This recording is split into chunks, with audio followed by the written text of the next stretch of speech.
Hey guys, so today I'm going to show you how to make a vermicomposting bin or a worm bin that you can place outside. You can put this in a raised bed or just simply put it on the ground. Mine is actually next to a raised bed that I made or well, not really made, used a old dresser and turned it into a raised bed. So it's right next to that. But you can definitely bury this um, into a raised bed if you have one. If you don't have one, you could just simply put it on the ground. And that's been working pretty good for me.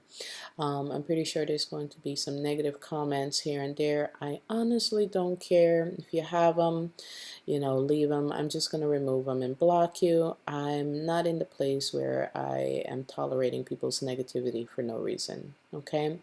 The videos I make are intended to help you. Okay? So, yeah.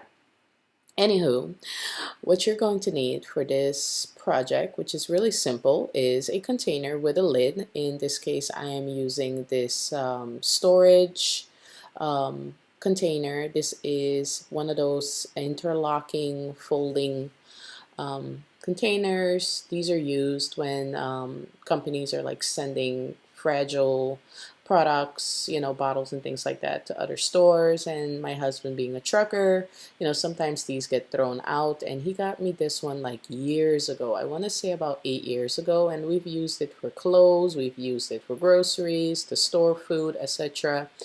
And it was just in the basement doing nothing. So I said, you know what, let me turn this into a worm bin and a compost bin basically. So I basically make a bunch of holes on the bottom, as many as I can. I've actually used the grids on the along the bottom to help guide making these holes with a drill.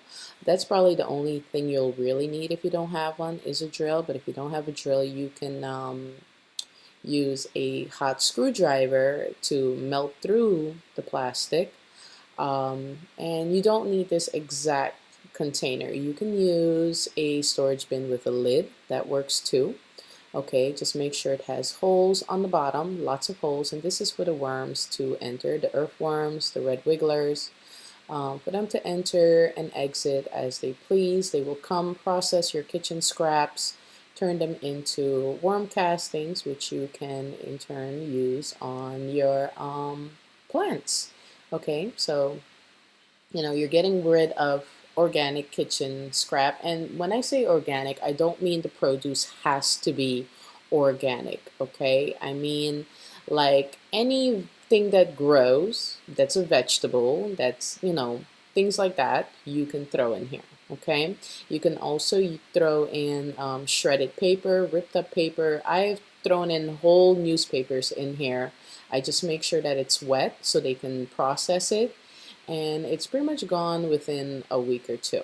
Okay, but you don't want to put any raw meat in here, no cooked food, no rice, things like that. Okay, there's different bins for those types of things that processes them before you can add them to a bin like this, but this is mainly used for kitchen scraps when I'm cooking, and I cook every day. I produce a lot of kitchen scraps, so yeah.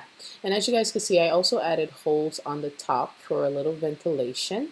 Okay, you don't have to, but I did, so it's totally up to you.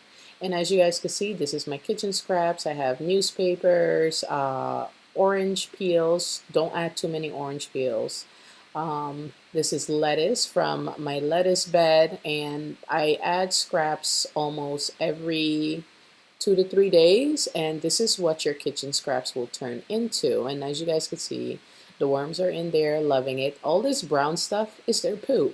So that's what you call earthworm castings. So yeah, use it for your kitchen scraps, things like, celery bottoms and carrot tops, and things like that. Just organic kitchen waste, no raw meat, no cooked food, just organic kitchen waste. And you can also add in newspapers, shred them up, junk mail. Make sure it's not like super shiny with a plastic film on it. You don't want to add any plastic in here, okay? So yeah, I hope you guys enjoyed the short video. I hope it was helpful, and I'll see you soon in another video. Love you guys. Bye.